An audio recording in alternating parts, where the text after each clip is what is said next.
Assalamualaikum warahmatullahi wabarakatuh.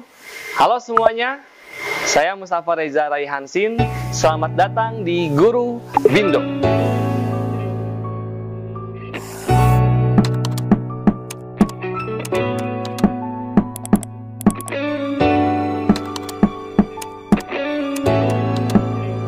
Berdasarkan pengalaman saya, materi ciri atau kaidah kebahasaan dalam teks merupakan materi yang cukup berat. Kenapa?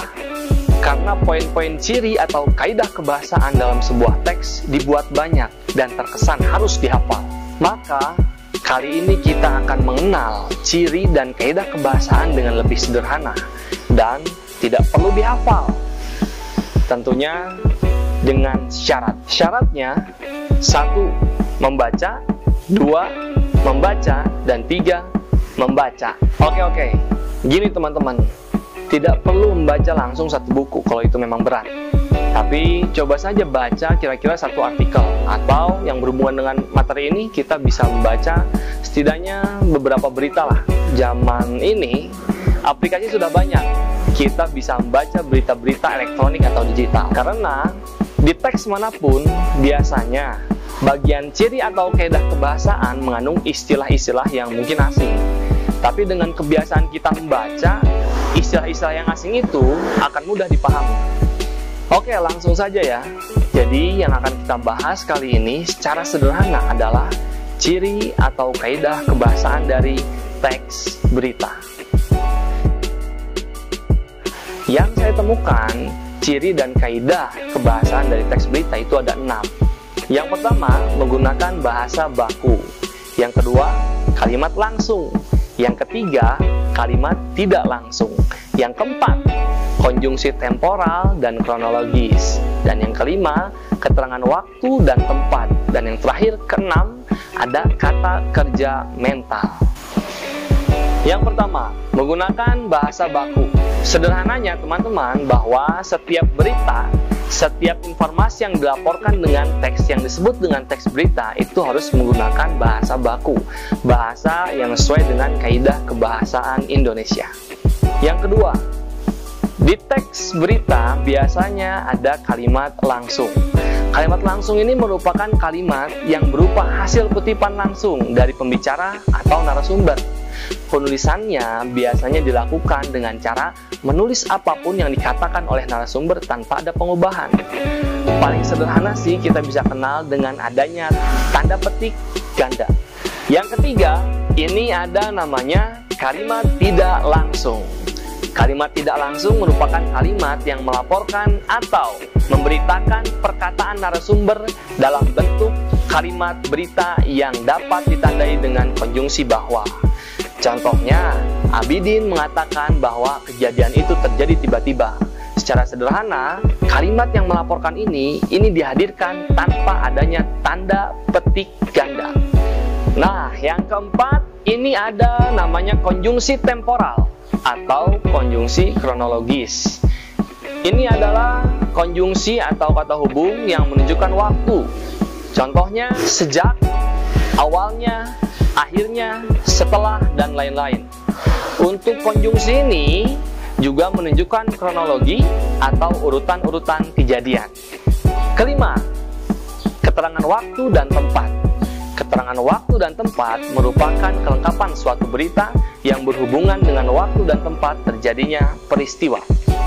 Yang keenam, sekaligus yang terakhir dari ciri atau kaidah kebahasaan di teks berita, yaitu kata kerja mental. Nah, kata kerja mental adalah kata kerja yang berkaitan dengan kegiatan pikiran. Kata-kata yang dimaksud seperti berencana, memikirkan, berharap, membayangkan, menduga, dan lain-lain.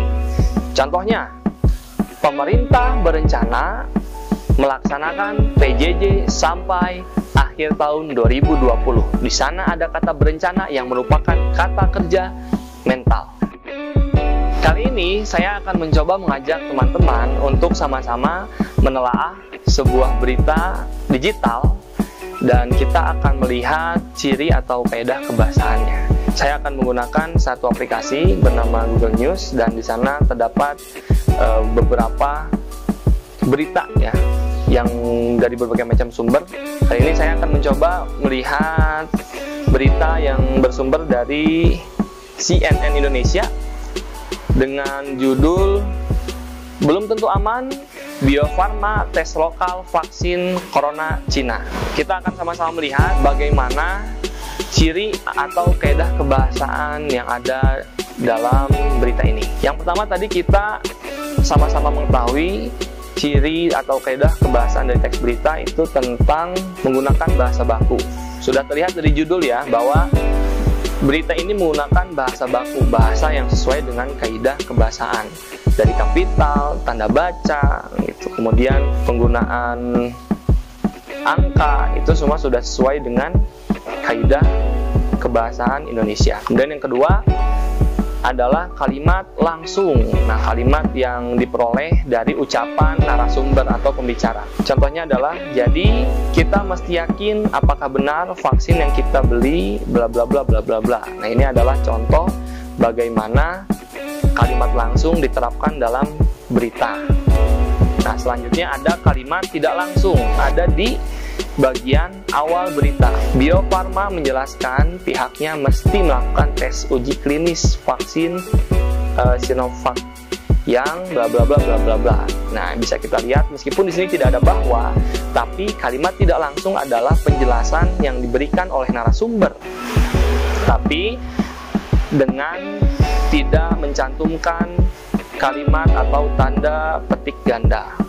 Itu. Nah, selanjutnya kita bisa juga lihat di sini contoh dari konjungsi temporal atau kronologi. Nah, di sini ada langsung setelah dinyatakan, ada kata setelah di sana. Kata setelah ini adalah konjungsi temporal atau kronologi yang nantinya fungsinya akan menjelaskan runutan kejadian. Begitu teman-teman. Kemudian setelah itu ada keterangan waktu dan tempat, jelas. Di sini sangat banyak ya keterangan waktu dan tempat. Misalnya tadi ke awal. Nah, di sini ada Rabu 29 bulan 7. Nah, ini kan keterangan waktu dan tempat peristiwa terjadi atau wawancara dilakukan. Dan yang terakhir adanya kata kerja mental. Tadi sudah dijelaskan contoh-contohnya cukup banyak.